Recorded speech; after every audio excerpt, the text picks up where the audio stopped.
Aïe aïe aïe aïe aïe aïe aïe aïe. Aïe aïe aïe aïe aïe aïe nanam aïe nanam aïe aïe aïe tiriram aïe aïe aïe aïe aïe aïe aïe. Aïe aïe aïe aïe tirirararaï. Bonsoir à toutes et à tous, j'espère que vous allez bien et que vous êtes bien installés. Alors on va étudier ensemble ce nouvel épisode là ici pour développer ce que veut dire un foyer juif. Un foyer qui est fait d'un homme et d'une femme et des enfants également. Installez-vous tranquillement, on va démarrer dans quelques instants. Que vous soyez en live ou en replay, je compte sur vous. Partagez, commentez, likez, vous êtes la force et le mérite de ce shiur-là. Je vous rappelle que nous étudions pour la Refoua Shelema de Tinok Ben Yehosheva Ariela, mais nous étudions également pour la Refoua Shelema de Moshe Ben Hananinet, ainsi que pour le mérite de tout le clan Israël. Vous, chacune et chacun d'entre vous. Alors oui, nous parlons d'enfants. On va démarrer tout de suite, dans quelques instants. Boker Tov, non, Erev Tov. Bonsoir à toutes et à tous, également ceux qui nous rejoignent sur les différents réseaux. Que Dieu vous bénisse, c'est un plaisir de vous avoir et de vous retrouver ce soir pour partager avec vous ces mots de Torah.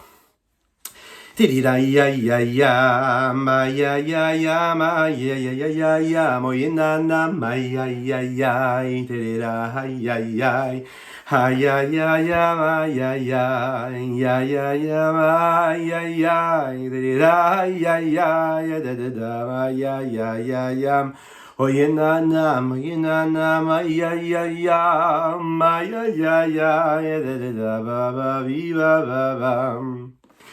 Tidira ay ay ay ay ay tidira ay ay ay ay ay ay ay ay. Ay nanam, oy ay ay ay da oy ay ay. Erev Tov les couleurs, bonsoir à toutes et à tous. Alors, on est installés tranquillement pour développer ensemble une question qui concerne le foyer juif. Aujourd'hui, dans cet épisode-là, nous développerons la nécessité d'avoir une famille nombreuse. Oui, alors la mitzvah, c'est d'avoir un enfant, d'avoir un garçon, une fille, d'avoir 2 garçons, 2 filles, d'avoir des enfants. Oui, mais est-ce nécessaire d'avoir une famille nombreuse? Tous ces juifs religieux, ou moins religieux, qui ont toujours eu beaucoup d'enfants dans leur famille. Pourquoi est-ce nécessaire? Oui, primordial, volontaire, voulu. En tout cas, c'est une source de bénédiction, on va le voir. C'est intéressant de voir qu'en hébreu, comment se définit et se décrit une famille nombreuse? On appelle ça une mishpacha beruchat yeladim. Une mishpacha beruchat yeladim, c'est une famille qui est bénie par les enfants. Une famille nombreuse, c'est appelé beruchat, c'est-à-dire Beracha, c'est du mot bracha. C'est la bénédiction. Avoir beaucoup d'enfants, c'est de la bénédiction. C'est beaucoup de bénédiction, beaucoup de bonheur, beaucoup de joie, mais aussi beaucoup de soucis. Oui. La famille juive, elle est totale, elle est complète quand il y a un garçon et une fille qui naissent. À ce moment-là, les parents accomplissent la mitzvah qui nous a été donnée dans la Torah. Peru urvu. Multipliez-vous. Ayez beaucoup d'enfants. C'est la Torah qui nous le demande. Le Rambam Maïmonide le décrit comme cela dans ses livres. Et le dit, de quelle façon l'homme peut accomplir cette mitzvah-là en ayant un garçon et une fille. Comme il est dit, Zachar onekeva baraotam, Dieu les a créés hommes et femmes. Et donc quand l'homme accomplit, mais le couple, l'homme et la femme accomplissent cette mitzvah-là d'avoir des enfants et qu'ils ont un garçon et une fille, ils ont donc accompli, a priori, la mitzvah. Le strict minimum. Donc on se rend quitte de cela. Néanmoins, on voit qu'une fois qu'on a mis au monde avec la bénédiction de Dieu, un garçon et une fille, la Torah nous dit on a quand même une mitzvah d'avoir d'autres enfants. Les Chachamim nous disent que quand on a accompli cette mitzvah-là, précisément le Rambam Maïmonide le dit, il nous reste encore en réalité de la force et du temps. Et il faut utiliser cette temps et cette force-là. Pourquoi? Pour ajouter et apporter encore une fois une âme dans ce peuple juif. Plus on apporte des âmes dans ce peuple juif, plus on fait exister, plus on donne et on permet à Dieu de véhiculer sa présence à travers des êtres que nous nous associons à lui à travers cette mitzvah d'avoir des enfants, et plus on apporte et on accomplit la volonté de Dieu. Donc il est nécessaire de continuer à tout mettre en œuvre pour amener des enfants au monde et pour, au maximum, faire de son mieux, en tout cas se mettre dans une situation où on va permettre à Kadosh Baruch Hu, à Dieu, de nous donner une bénédiction totale et complète, afin que nous puissions être les véhicules, les passeurs, les transmetteurs de sa bonté céleste ici-bas sur terre. La Gemara nous le dit précisément dans la Masechet Yebamot. Traité Yebamot, il est dit comme ça qu'il y a une autre raison à cela. Il est dit comme ça dans le texte Shenema baboker zara et zarecha ule'arev al tanach yadecha ki einecha yodea eize yachshar haze oze ve'im shenem kichad tovim. Un homme n'accomplit la mitzvah que s'il est sûr et certain que chacun de ses enfants accomplit la Torah et les mitzvot. Et donc il faut multiplier les chances et se donner de toutes les chances et de se mettre toutes les chances de son côté. Et donc agir et construire en ayant le plus d'enfants. On le voit précisément, si vous voulez, dans l'ordre que Noach reçoit. Vous savez, Noach, juste après le Maboul, le monde a été détruit. Tout le monde a été décimé. Le minéral, le végétal, l'animal, l'homme. Il ne reste pas grand-chose, en tout cas plus grand-chose. Il reste Noach. Et Dieu va lui donner ce tzivoui, cette recommandation, il va lui dire comme ça. Perou hurvu. Démultipliez-vous. Multipliez-vous, pardon. Ayez des enfants, encore et encore. Bien qu'il ait eu déjà 3 enfants. Il a déjà eu 3 garçons, Noach. Il reçoit l'ordre d'avoir encore d'autres enfants. C'est-à-dire que tout le temps que tu as la force et la possibilité d'en avoir, il faut que tu en aies des enfants. Alors bien que ce soit juste une mitzvah, donc a priori que les chachamim nous ont ajouté, après avoir un garçon et une fille, est-ce que la force, est-ce qu'il y a une force particulière? Est-ce qu'il y a une authenticité dans cette recommandation des chachamim ou c'est juste comme ça une suggestion d'accompagnement? Est-ce que vraiment il y a quelque chose d'aussi fort que la mitzvah de la Torah ou pas? Dans les mitzvot que les chachamim nous ont données, nos sages nous ont transmises, il y a 2 façons de voir les choses. Parfois les chachamim ont donné de nouvelles recommandations, c'est-à-dire des recommandations qui ne font pas du tout état de ce qui a été écrit dans la Torah. C'est de nouvelles recommandations que les chachamim ont instaurées au fur et à mesure des générations.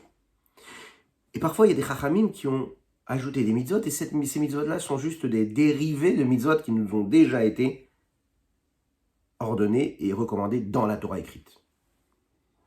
C'est donc une petite branche d'une mitzvah qui nous est rajoutée par les chachamim. Par rapport à ce qui nous concerne ici, les chachamim nous demandent quoi? Donc de créer cette petite branche par rapport à la mitzvah qui est déjà initiale, d'avoir un garçon et une fille, le minimum syndical, d'après la Torah. Les chachamim ajoutent cette petite branche à cette mitzvah-là et ils disent, non, il faut continuer d'avoir encore d'autres enfants, encore et encore. Même si la mitzvah de la Torah a déjà été accomplie. Alors, de 2 façons. Les chachamim nous donnent quelque chose de nouveau en nous disant qu'il faut absolument ajouter un enfant, encore et un enfant, bien qu'on ait déjà accompli la mitzvah. On peut dire aussi que c'est juste une suite de ce qui a été dit dans la Torah. Donc ça peut être ou bien une nouvelle recommandation, ou bien tout simplement une suite de ce qui a déjà été donné dans la Torah. Et on va voir quelle est vraiment l'incidence que peut avoir la différence de vision et d'appréciation que l'on peut avoir de ce que les chachamim nous demandent et nous recommandent à travers cette mitzvah-là. Une splendide mitzvah. Oui, d'ailleurs, à tous ceux qui nous rejoignent, je dis bonsoir ou je dis bonjour pour ceux qui nous reçoivent dans un autre continent, mais également un grand bonsoir et un bienvenue à ceux qui nous rejoignent sur les différents réseaux. Je compte sur vous. Likez, commentez, partagez, vous êtes la force de secours. Je vous rappelle que la dédicace est aussi pour toutes ces personnes qui attendent des enfants. Qu'Hachem il envoie des enfants. Très rapidement, puisque nous parlons des enfants, ceux qui aimeraient avoir une famille nombreuse, qu'Hachem leur donne la force, le courage et la force et le mérite. Qu'ils soient donc ces véhicules-là de transmission de la présence divine à travers cette bénédiction. Que Dieu vous bénisse et qu'il vous apporte tout ce dont vous avez besoin. Et donc, la différence qu'il y a, elle s'exprime réellement dans la halacha. Il est dit comme ça dans la Gemara.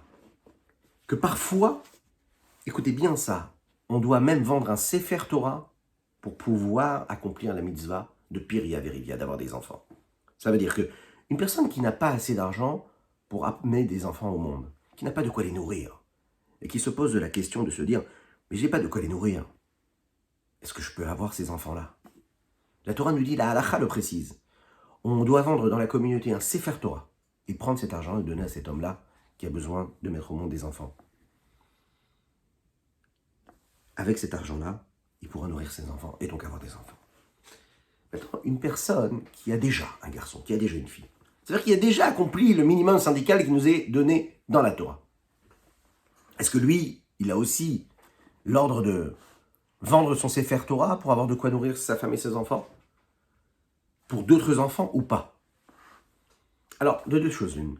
Si on regarde et on se dit que ce que les Chachamim, ce que les sages ont ajouté, c'est juste une nouvelle branche de la mitzvah qui a déjà été donnée initialement, bien a priori, c'est juste une branche, donc a priori, on n'a pas vraiment besoin de vendre un Sefer Torah pour cela, puisque la Torah a déjà été donnée. C'est-à-dire que si je vends un Sefer Torah à la condition d'accomplir la Torah et ce qui a été donné dans la Torah, alors à ce moment-là, c'est un accomplissement de la Torah, mais pas une recommandation qui vient des Chachamim. Autrement dit, si c'est les Chachamim qui ont ajouté quelque chose de nouveau, le fait d'avoir d'autres enfants, après en avoir eu un garçon et une fille, alors à ce moment-là, c'est juste les Chachamim, pas besoin de vendre un Sefer Torah pour ça. Mais si je dis que cette mitzvah-là, c'est en réalité une branche de la mitzvah, et un dérivé de la mitzvah, d'Eoraita qui vient de la Torah, qui est d'avoir d'autres enfants, alors dans ces cas-là, il faudra et il sera nécessaire de vendre un Sefer Torah pour avoir les moyens de pouvoir nourrir d'autres enfants que l'on aurait, à part ces premiers enfants qu'on aurait eus. Alors, du fait que le Rambam Maïmonide utilise au sujet de cet ordre d'avoir des enfants des termes différents qui rajoutent, et surtout, qu'il utilise les mots qui sont employés dans la Torah. Pérou, urvu, multipliez-vous. Bien qu'un homme ait déjà accompli la mitzvah de Piria vérifier d'avoir des enfants. Donc c'est une mitzvah, et donc il ne doit, quelle est cette mitzvah? De ne jamais s'arrêter de tout faire pour faire en sorte d'avoir ces enfants-là. Donc on voit ici, d'après ce que le Rambam lui dit, que dans les recommandations rabbiniques, il y a une puissance et une force aussi forte que de ce qu'il doit y avoir et ce qu'il y a dans les recommandations qui viennent de la Torah. Et ça, c'est très intéressant. Ça veut dire qu'en réalité, quand les Chachamim nous demandent quelque chose, c'est la suite logique de ce qui a été écrit dans la Torah. Ça n'est pas moins important, ça n'a pas moins de force. Ça a autant de force que ce qui est écrit dans la Torah. Il en ressent donc que l'importance et la grandeur de cette importance, d'apporter encore des enfants, de faire tout pour en avoir encore et encore, tant qu'on a la force et la possibilité donc. Eh bien c'est une mitzvah de la Torah. Vous imaginez un petit peu ce que cela veut dire? C'est-à-dire que chaque instant, on a la possibilité de mettre au monde des enfants et qu'on ne le fait pas, eh bien, on est en train de manquer une mitzvah qui vient de la Torah. Alors maintenant, pour pouvoir accomplir cette mitzvah-là, il va nous falloir du courage, parfois. Il va nous falloir parfois de la confiance, de la foi en Dieu, de la confiance en Dieu, et surtout de la conviction. Être sûr et certain de ce que nous sommes en train de faire, et non pas en train de le subir, en train de le vouloir. Le vouloir, pas parce qu'on décide d'avoir des enfants ou pas, mais vouloir accomplir ce que Dieu attend de nous. Et comme Dieu, ce qu'il attend de nous, c'est que tant qu'on peut, eh bien, on doit avoir des enfants, encore et encore, pour apporter des neshamot, des âmes sur cette terre-là, alors on doit tout faire ce qui est dans notre pouvoir pour le faire. Et bien sûr, on le verra, la bénédiction viendra automatiquement. C'est donc le mérite et l'obligation et la recommandation qui est d'accomplir la Torah des mitzvot que les Chachamim nous ont donné et de ne surtout faire aucun compte. Le planning familial, tout ce genre de mots, de termes, d'appellations, de définitions, vous l'oubliez. C'est pas la Torah ça. Oui, pas de planning, pas de compte, pas de chiffres. Non, juste se dire qu'on est là pour accomplir la volonté de Dieu à chaque moment de notre existence. Un homme ne doit pas se soucier, mais d'où est-ce que je vais avoir de quoi nourrir mes enfants? Où est-ce que je vais les faire dormir? Je n'ai pas de place chez moi à la maison. Chasvé shalom, de parler comme ça. Akadosh Baruch Hu, il te donne ce qu'il te donne et c'est la meilleure des façons qu'il te donne. C'est ce qu'il te donne. Et ce qu'il te donne, il te le donnera encore plus. On le sait, inutile de le rappeler. Chaque petit enfant qui arrive, chaque enfant qui arrive dans la foyer, dans la famille, il apporte quoi? Il apporte une bénédiction véritable. Il apporte tout avec lui. C'est écrit dans les textes. Et mieux que cela, vérifiez-vous, vous verrez qu'à chaque fois, vous avez une bénédiction véritable qui vient, qui se fait, qui se vit chez vous, dans votre foyer, dans votre famille, dans votre entourage, lorsque ce petit bébé arrive.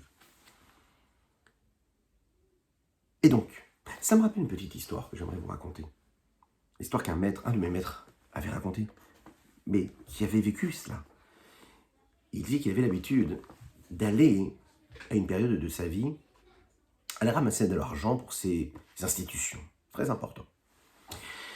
Et donc, excusez-moi, pour aller ramasser cet argent pour ses institutions, il voyageait. En l'occurrence, il habitait en Eretz Israël. Puis il allait aux États-Unis pour aller ramasser cet argent-là. Il allait rencontrer des gens riches, des gens qui l'étaient un peu moins, mais il allait surtout rencontrer des gens qui avaient à cœur d'aider et de s'investir dans le soutien de toutes ces œuvres-là qui sont la diffusion de la Torah et des mitzvot, renforcer ceux qui étudient, renforcer ceux qui diffusent. Et donc, il allait les voir, puisqu'ils avaient cette sensibilité-là. Il avait l'habitude d'aller chez une personne qui le recevait avec un large sourire, avec un cœur ouvert, et bien sûr avec une tranquillité, avec une largesse. Il le faisait rentrer chez lui à la maison, et pendant toute la durée de son séjour, il lui donnait une pièce, une chambre. Il l'accueillait toujours avec un plat chaud. Il lui donnait ce qu'il avait besoin. Il l'accueillait, lui servait à boire, il lui donnait à manger quand il rentrait le soir. Il était vraiment, on s'occupait de lui, on le bichonnait comme il fallait. Et le matin, lui, il se levait, il allait faire ce qu'il avait à faire, il rentrait le soir. Cela se passait magnifiquement bien. Cet homme-là, ce n'était pas spécialement un homme riche. C'est un homme qui vivait normalement, qui avait une situation normale. Et voilà que les années passent, et à un moment, oui, Akadosh Baruch Hu décide de bénir ce juif-là qui accueille ce grand rave chaque année. Il décide de le rendre très riche, très très riche. Cet homme-là va devenir très très très riche. Et qu'est-ce qui se passe quand on devient très très riche? Eh bien, on a l'impression que ce dans quoi nous vivons matériellement, physiquement, notre demeure, notre résidence principale ne nous suffit plus. On se dit qu'il faut absolument grandir et encore grandir. Et puis, il a donc voulu, et il l'a fait, c'est normal, acheter une magnifique bâtisse, une magnifique maison, plusieurs étages. Et là, il était bien, il était heureux comme tout. Et bien sûr, sa façon de vivre a changé aussi. Oui, c'est normal. Il vivait avec un peu plus d'opulence et un peu plus de matérialisme. Ça arrive, souvent. Et voilà que ce rave, qui a l'habitude de venir à chaque année à la même période, l'appelle au téléphone pour lui dire, voilà, j'arrive telle et telle date, est-ce que ça ne te dérangerait pas comme d'habitude de me recevoir? Il lui dit, mais bien sûr, avec grand plaisir, tu es le bienvenu chez moi, viens chez nous, viens à la maison, comme d'habitude, ne t'inquiète pas, il n'y a aucun souci. Et donc ce rave-là, il fait le voyage, et puis il est reçu dans cette magnifique maison quand il arrive aux États-Unis. Il rentre, il s'installe, on lui propose un beau café, une belle boisson chaude, c'était peut-être un thé, je ne m'en souviens plus. Et puis, il fait une petite bracha, il discute un petit peu avec ce magnifique propriétaire qui est devenu riche. Et au bout de quelques minutes, cet homme-là lui dit, écoute, je suis très pris par les affaires, je vais devoir te quitter, partir. Je n'ai pas autant de temps que j'en avais avant, j'aurais aimé parler avec toi, discuter, échanger des mots de Torah, mais je n'ai plus tellement le temps, il faut absolument que j'aille travailler. Mais ne t'inquiète pas, il y a ici le majordome qui est là de la maison, il va te montrer réellement où est-ce que tu vas dormir. Et tu sais quoi, cette année, je t'ai réservé, comme les moyens me permettent, une belle chambre d'hôtel, spécialement pour toi, dans un hôtel de luxe, en plein Manhattan. C'est pour toi, c'est vraiment, ça me fait plaisir. Voilà. Et voilà que le majordome termine, quand il termine de prendre son thé, il fait sa bénédiction, bracha ha'ona, voilà qu'il accompagne, le chauffeur l'accompagne en voiture et lui donne cette belle chambre d'hôtel. L'histoire, elle est que, au bout de quelques jours, voilà ce rave qui avait l'habitude à chaque fois que quand il passait sa journée à ramasser son argent, il rentrait, il trouvait une personne, il trouvait une femme, des enfants qui l'accueillaient avec le sourire, un plat chaud, des personnes avec qui parler, avec qui échanger, des êtres humains. Il y avait au-delà de ce qu'il était en train de faire, de vivre ici quand il venait aux États-Unis, un partage humain réel, de l'harmonie qui se créait, un partage réel. Et voilà, il se retrouve en réalité dans cette chambre d'hôtel de luxe, sans ne pouvoir rien faire d'autre que regarder son livre pour étudier un petit peu, penser à sa famille. Il se retrouvait seul en fait. Et là, il a réfléchi. Et vous l'avez compris à quoi il a réfléchi. Voilà un homme qui, quand il n'avait pas grand-chose, était capable de recevoir avec toutes les valeurs qu'il faut, qui sont nécessaires pour recevoir une personne. Et voilà une personne qui, en réalité, parfois, quand on a cette richesse-là, et quand il a eu cette richesse, il a eu cette opulence matérielle, et Dieu l'a béni, et c'est très bien comme ça. Mais il n'avait plus le temps de passer du temps avec une autre personne pour étudier, pour partager avec lui des émotions, partager des histoires de vie, des moments de vie. partager des problèmes. Non, plus rien. Il avait plus de temps, si ce n'est qu'il devait aller encore travailler, pour encore investir, pour encore acheter, pour encore posséder, pour encore avoir. Donc il avait cessé d'être et il commençait à donc, oui, vous l'avez dit, à avoir, posséder. Et voilà ce rave-là qui se retrouvait tout seul. La morale de l'histoire, vous la connaissez, vous l'avez comprise. La morale, elle est simple. C'est que parfois, on n'a pas besoin d'avoir une richesse phénoménale, une grande maison avec de nombreuses pièces pour avoir une belle famille avec une famille nombreuse et beaucoup d'enfants. Parfois, des petits-enfants et des enfants vont se souvenir toute leur vie de leurs grands-parents qui les recevaient dans un petit appartement HLM et ils pouvaient parfois passer des journées, des soirées, des semaines et des mois de vacances. Oui, parce que parfois, imaginez les parents qui n'avaient pas de moyens, ou qui n'ont pas encore aujourd'hui les moyens de payer des vacances à leurs enfants. Ah, ils les envoient chez les grands-parents, et les grands-parents, ils ont un HLM et qu'ils habitent, vous savez, en dehors de Paris, en province par exemple. Et que là, les enfants ont des souvenirs, toute leur vie, ils se rappelleront des vacances qu'ils ont passées avec leurs grands-parents, dans une générosité. Et puis, vous savez quoi, vous allez même leur demander à ces petits-enfants-là, vous leur dire, dis-moi, qu'est-ce que tu penses, tes grands-parents étaient riches? Ah bah oui, ils avaient tout ce qu'il fallait. Oh, on était gâtés, on passait des semaines, c'était génial, c'était magnifique. Mais ces enfants-là ne prenaient pas l'avion pour aller en vacances. Ils n'allaient pas à la mer. Ils passaient une semaine, 2 semaines, 1 mois. Mais des vacances inoubliables. Et peu importe ce qu'ils vont connaître quand ils vont grandir, ils vont avoir l'occasion de connaître les avions, les belles destinations et les bords de mer et les couchers ou les levées de soleil au choix. Ils se rappelleront toujours de cette authenticité, de cette générosité que leurs grands-parents dans leur HLM pouvaient leur donner, même s'ils dormaient pendant 1 mois sur un matelas à même le sol. Pourquoi? Parce que la véritable bénédiction, ça n'est pas avoir une pièce, une deuxième pièce ou une grande pièce. Ça n'est pas d'avoir une énorme maison, une grande bâtisse pour accueillir ceux qu'on voudrait accueillir, mais qu'on n'aurait pas le temps d'accueillir. La véritable générosité, la véritable bénédiction, c'est de se dire que j'accomplis ce que Dieu me demande et que quand j'ai des enfants, et que j'en ai encore et encore, et que quand j'ai des petits-enfants et que j'en ai encore et encore et encore, ce que je souhaite à chacun et chacune d'entre vous, eh bien c'est quoi? C'est quoi? C'est la véritable bénédiction. Ce n'est pas une question de place et d'espace, c'est une question de cœur. Et le cœur, lui, ce qui est génial, vous savez ce que c'est? C'est qu'il bat le cœur. Et que dans ce battement de cœur, il y a un infini. Le souffle de Dieu d'infini, qui est ce cœur-là qui s'ouvre et qui peut accueillir tous les enfants du monde. Oui, tous les petits bouts de chaux qui peuvent naître.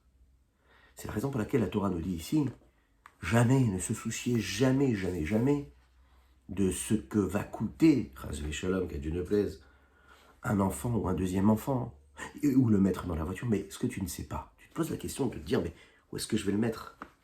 C'est une 3 places, ma voiture, une 5 places. Et puis, si j'ai 2 enfants, il me faudra une 7 places. Et puis après, il en faudra une familiale, une plus grande. Ce que tu n'as pas compris, c'est que la providence divine fera que, quand tu auras besoin de cette voiture, cela s'imposera, elle s'imposera à toi.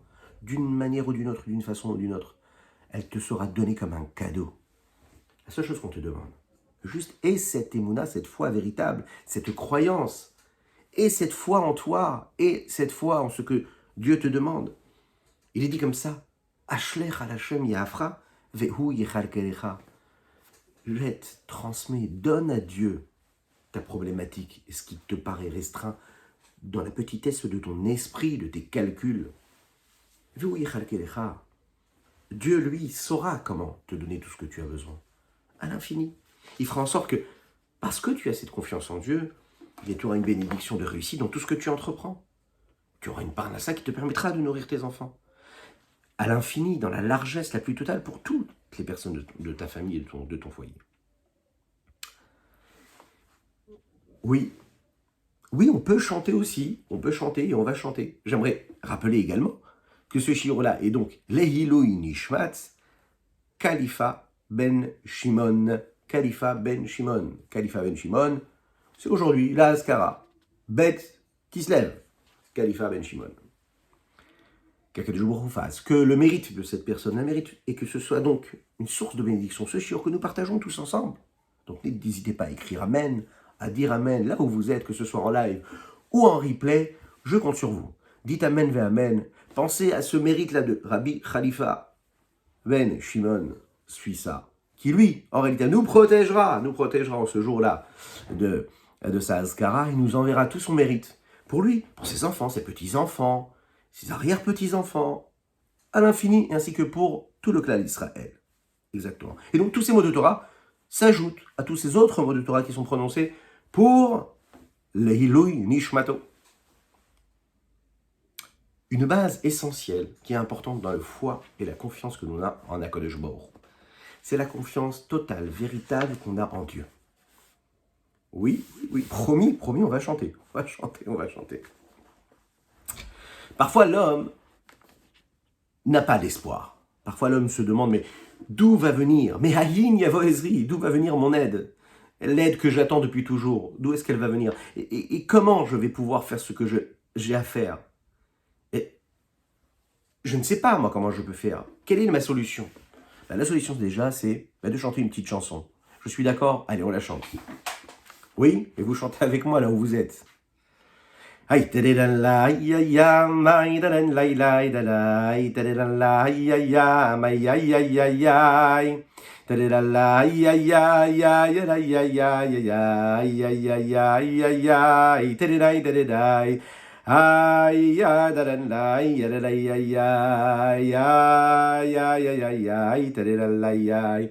Oh, aïe, aïe, aïe, tadédan la, aïe, aïe, tadéda, aïe, aïe, aïe, aïe, aïe, ma, aïe, tadédan la, aïe, tadédan la, aïe, aïe. Aïe, tadédadadadai, tadédan la, aïe, aïe. Oh, tadédadadai, aïe, tadédan la, aïe, aïe, tadédadadadadadadadadadadai. Je compte sur vous. Likez, commentez, partagez, c'est important. Inscrivez-vous. Inscrivez-vous sur notre WhatsApp pour recevoir nos prochains rendez-vous. Vous pouvez également revoir tous ces cours-là sur la page, sur les différents réseaux, Insta, Facebook, ainsi que sur YouTube. Vous avez des playlists. Retrouvez tous les cours. Soyez-en convaincus, vous aurez de quoi nourrir votre âme, votre esprit. Faites-le. Aïe, tadédan la, ya, badanda, aïe, tadédan la, ya. Aïe, tadédaï, tadédaï, aïe, aïe, aïe, aïe, aïe, aïe, aïe, tadédaï, aïe, aïe, aïe, aïe, aïe, aïe, tadédaï, aïe, aïe, aïe, aïe. Tadédan la, la, la, ya, badanda, dadan, la, ya, aïe, aïe, aïe, aïe, aïe, aïe, tadédan la, ya. Oh, da da da da da da, ya ya ya ya, da da da da da da da,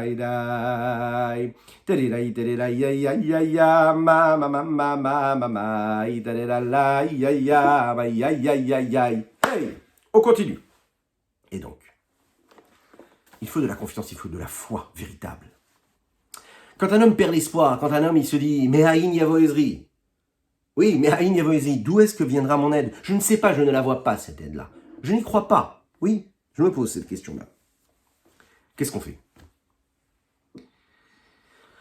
Il est dit comme ça dans le texte qu'un homme, même ce qu'il n'a pas, même un homme qui n'a pas en réalité, un petit brin, une petite brindille ou une petite paille, vous savez, dans la main, sur laquelle il peut se tenir, petite tige, il doit quand même garder l'espoir en Dieu, se dire que Dieu il est avec lui à chaque moment de son existence. Ah, c'est quoi cette histoire-là? Vous imaginez un petit peu un homme qui se trouve dans une mer terrible, féroce, sauvage. Tout est en train de sombrer autour de lui et lui, il a juste sa main qui s'accroche à ce petit bâton de bois. Le Chachamim nous disent, il doit continuer à croire en Dieu, avoir une véritable confiance. Mais Haïn Yavo Ezri, eh bien Ezri Meim Hashem. David Amelech nous le dit dans les Tehilim, dans les psaumes. D'où viendra mon aide? Eh bien mon aide, elle viendra de Dieu lui-même. N'aie pas peur, ne te pose pas de questions, n'aie pas de doute. HaKadosh Baruch Hu, avec sa providence, il scrute chacun de tes actes, de tes pensées, de tes paroles. Il sait ce qui se passe avec toi, ce que tu es en train de vivre, c'est Dieu qui le souhaite.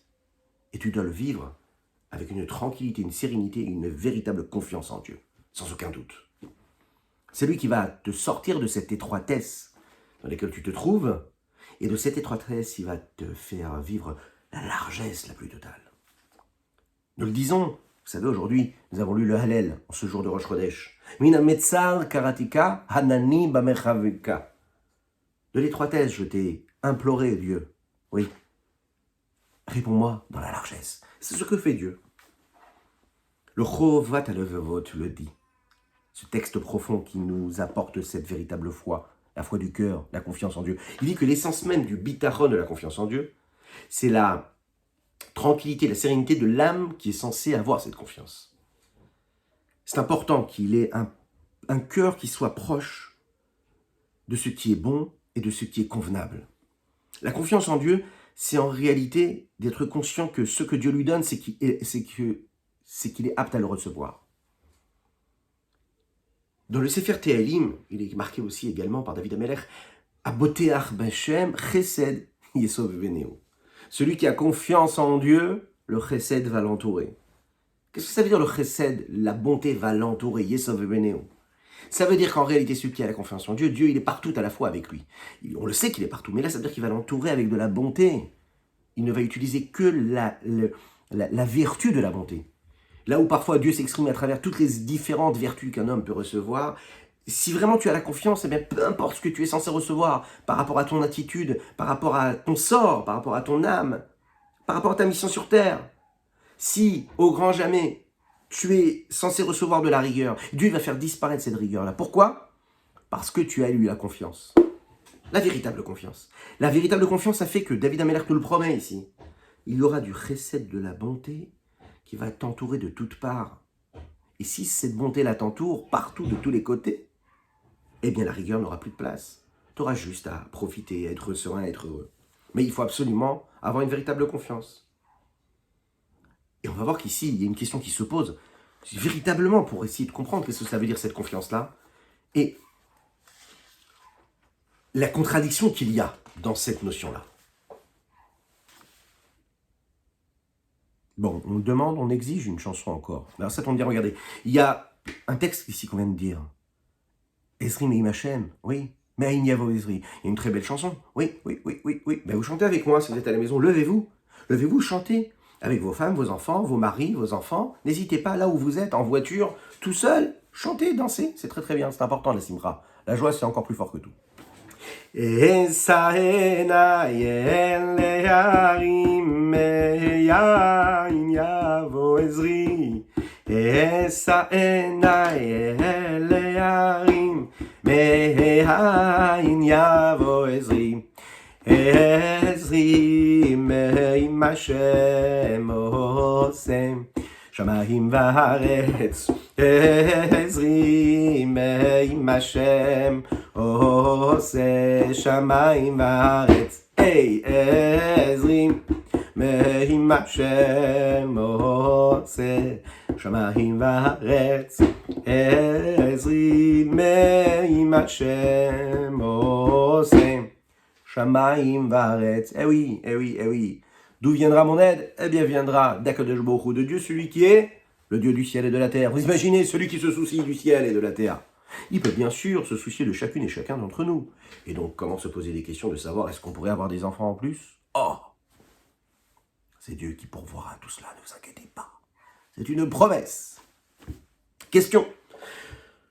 Quel est le sens de ces mots-là qu'il y a ici dans ce texte-là de Tehilim? Haboteach B'Hashem, Chesed Yesov Beneu. Celui qui a confiance en Dieu, le chesed, la bonté, la grâce va l'entourer de toutes parts.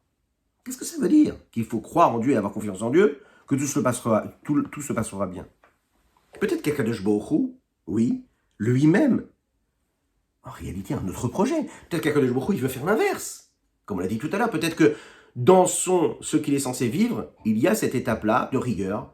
Et donc, il n'est pas censé recevoir de la bonté.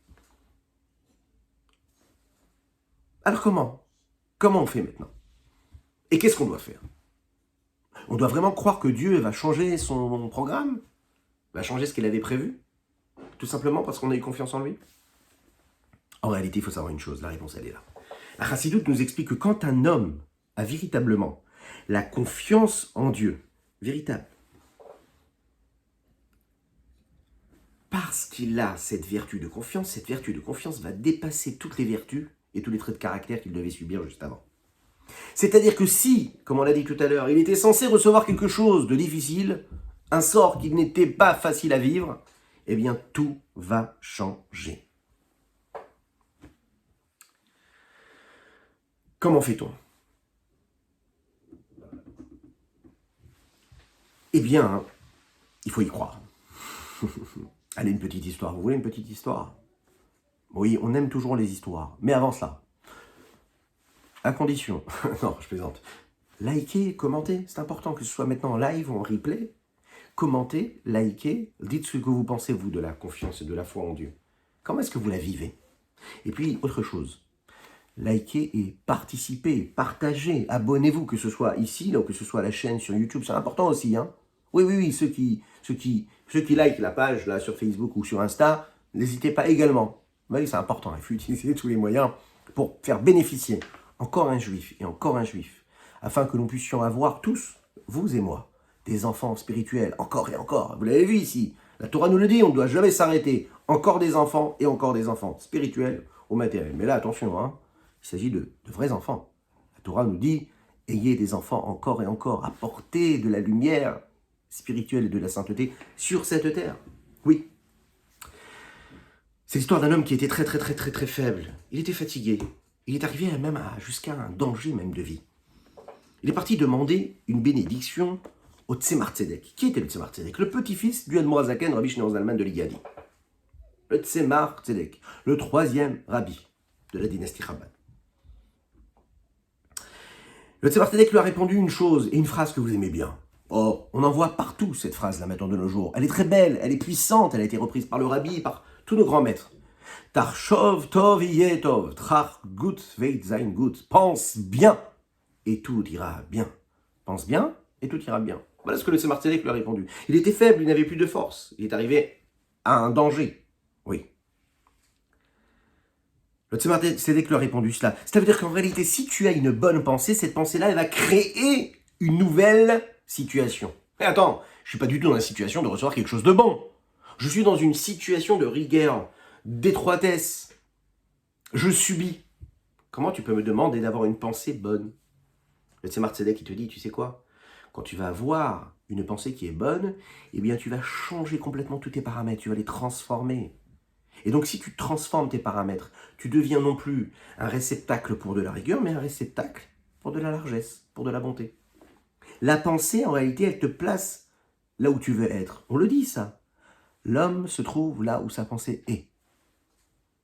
Donc si toi tu as changé ta pensée, eh bien tu vas devenir là où tu as changé. Tu as changé d'adresse, eh bien, tu changes d'adresse. Et donc, si tu es dans la confiance en Dieu, eh bien, tu as réussi à associer ça à quelque chose de positif. Et une nouvelle pensée, ça crée en réalité une nouvelle situation. Et donc, ta situation, elle va être magnifique si tu as une pensée qui est positive. Donc, tu as le mérite par la confiance en Dieu de changer ta condition. On parle d'une personne qui était malade, très fatiguée physiquement. Le Tzemar Tzedek lui dit, tu as la possibilité de transformer ton existence, de devenir quelqu'un qui sera tout de suite bien. Et bien c'est ce qui s'est passé, cette histoire nous raconte cette petite anecdote. On nous dit que ce chassid-là, cet homme-là qui était venu voir le Tzemar Tzedek, a tout de suite guéri. Et il est redevenu fort, puissant, en bonne santé. C'est pareil. Ici, nous parlons des soucis de la parnassa, d'un homme qui se pose des questions, d'une femme qui dirait à son mari, mais non, mais c'est pas possible, j'ai déjà du mal, j'arrive pas à m'en sortir. C'est impossible, c'est ingérable, et les enfants, et l'école, et le travail. Ouais, en effet. Si tu réfléchis avec ça, oui, en effet.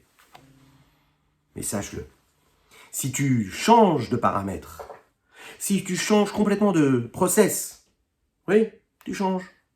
Tu fais qu'on appelle ça, tu upgrades un petit peu ce qu'il y a dans ton système, ouais. Et tu as la confiance en Dieu, tu oublies tes soucis de parnassa, tu oublies tous tes soucis pécuniers ou même matériels, ce qui te bloque dans ta tête, qui te dit, mais non, c'est pas possible d'avoir encore des enfants, mais non, c'est pas possible, toutes les excuses du monde. Tu dois savoir que tu dois tout faire disparaître. Tu dois avoir la confiance en Dieu, que c'est lui qui est Zan ou Mefarnes Lakol. C'est Dieu qui te nourrit, qui nourrit tous et toutes. Il le nourrit et il nous nourrit avec quoi? Avec la grâce, avec la bonté, avec la miséricorde. Il nous nourrit de quoi? De sa main qui est grande, qui est pleine. Ameleha, Aptucha, Agdosha, Agdosha, Varechava. Cette main qui est pleine, qui est large, qui est ouverte, qui est sainte, qui est pure. Vous savez, c'est ce même Dieu qui nourrit les animaux tous les matins et tous les soirs. Ce même Dieu qui nourrit tous les minéraux, ce même Dieu qui nourrit tous les arbres des champs, tous ces nombreux milliers et millions d'arbres qui poussent dans les forêts quand ils ne sont pas détruits par les hommes. C'était l'instant écolo. C'est Dieu qui les nourrit, c'est Dieu qui fait en sorte que chaque élément du monde, minéral, végétal, animal ou homme, soit nourri. Pourtant l'arbre ne se pose pas la question le matin, mais comment est-ce qu'il va tenir? L'arbre qui se lève, vous savez, celui que vous regardez, comme ça, de côté, ou que vous ne regardez même plus, puisque vous êtes occupé par vos pensées, vos soucis. Ces arbres-là qui ne bougent pas de place, ils sont toujours là depuis des années, parfois des centaines d'années. Eux, ils tiennent, ils reçoivent leur énergie de la terre tous les jours, toutes les nuits, à chaque instant. C'est Dieu qui les nourrit. Comme il fait en sorte que le petit oiseau a de quoi se nourrir le matin quand il se pose sur le cerisier. Et quand c'est pas la saison du cerisier, ben il ira manger ailleurs. Et tout ça, c'est le dessein divin, le dessein de Dieu, son projet, son grand projet. Et donc nous devons avoir la même confiance que le petit animal et le petit oiseau ont, et que l'arbre des champs a également.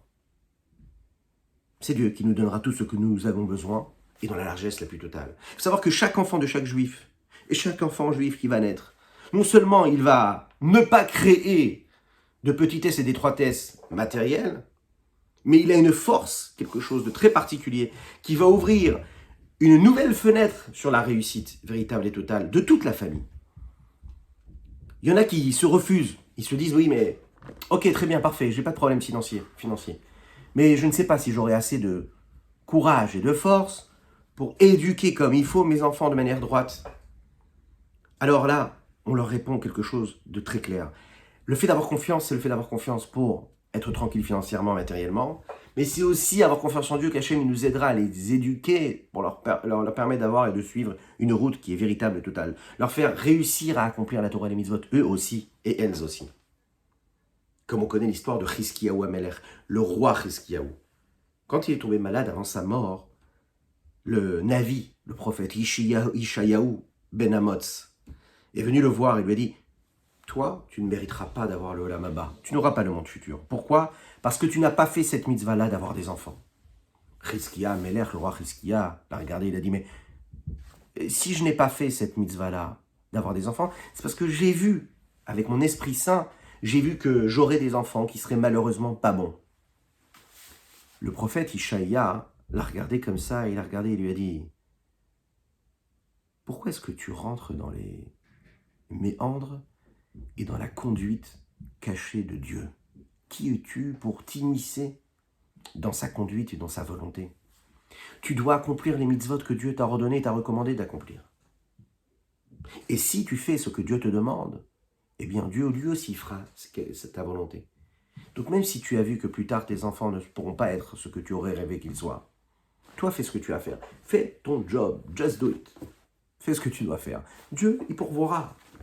Ce n'est pas à toi de savoir si avoir un enfant qui n'est pas bien, en tout cas qui ne correspond pas à tes valeurs ou à tes standards de réussite, c'est pas à toi de juger est-ce que ça valait le coup de l'avoir. Chas v'shalom. Un enfant, il peut vivre toute une vie complètement à l'inverse de ce que son père il aurait pu imaginer, et à un moment de son existence, faire une petite action qui va en réalité donner une raison à toute la vie qu'il a pu avoir sur cette terre-là. Donc qu'est-ce qu'il faut ? Il faut y croire à 100%. Il faut y croire à 100%, avoir la confiance en Dieu, et regarder ça avec beaucoup de confiance, croire que Kadosh Baruch Hu, il va nous aider, il nous aidera à avoir des enfants de la meilleure des manières, et que tout cela se passera véritablement. Et comme le dit le Rabbi, pour terminer sur cette note-là, que cette mitzvah-là, c'est une mitzvah qui est très essentielle à notre époque, précisément à notre époque, dans notre génération, celle qui précède le Mashiach. Nous devons encore une fois apporter et encore apporter. On sait que le Mashiach il viendra lorsque toutes les âmes qui devaient descendre dans ces corps seraient enfin descendues. Elles auraient fait ce qu'elles avaient à faire, produire ce qu'elles auraient à produire. Donc en fait, il en ressort que chaque enfant, chaque petit garçon, chaque petite fille empresse et encourage et pousse notre histoire, l'humanité tout entière vers la délivrance la plus totale. Donc, Bezrat Hashem, ayez des enfants, ayez confiance, que Dieu vous bénisse et qu'il vous protège. Ça n'est pas ma bénédiction, mais celle juste que nos grands sages nous ont toujours donnée. Le fait d'apporter encore des mitzvot, encore une âme qui va accomplir, c'est encore des mitzvot, encore du rayonnement, encore des lumières, encore de la sainteté, encore de la pureté. Que Dieu vous bénisse. Je vous rappelle que nous étudions ce soir, que nous avons étudié les Nishmat, Rabbi Khalifa ben Shimon suit ça, ainsi que pour la Refoua Shelema de Tinok ben Yehosheva Ariela. Dites Amen et priez pour tout cela. La Refoua Shelema de Moshe ben Ninet Chana, la Refoua Shelema de David Eli ben Michal, ainsi que pour la réussite de tous nos enfants Et que Bezrat Hachem, ceux qui ont besoin d'avoir des enfants, qu'Hachem leur donne la force d'en avoir, ceux qui peuvent en avoir mais qui n'en ont pas la force, que Dieu leur donne la force de pouvoir en avoir aussi. Que Dieu vous bénisse. Tadidalaya, tadidalaya, tadidalaya, ya, ya, ya, ya. Ay, tadidalaya, tadidalaya, tadidalaya, oh, ya, ya, ya. Ay, tadidalaya, ya, ya, ya. Ay, tadidalaya, ya, ya, ya, ya. Ay, tadidalaya, ya, ya, ya. Tadidalay, tadidalay, tadidalay, à bientôt.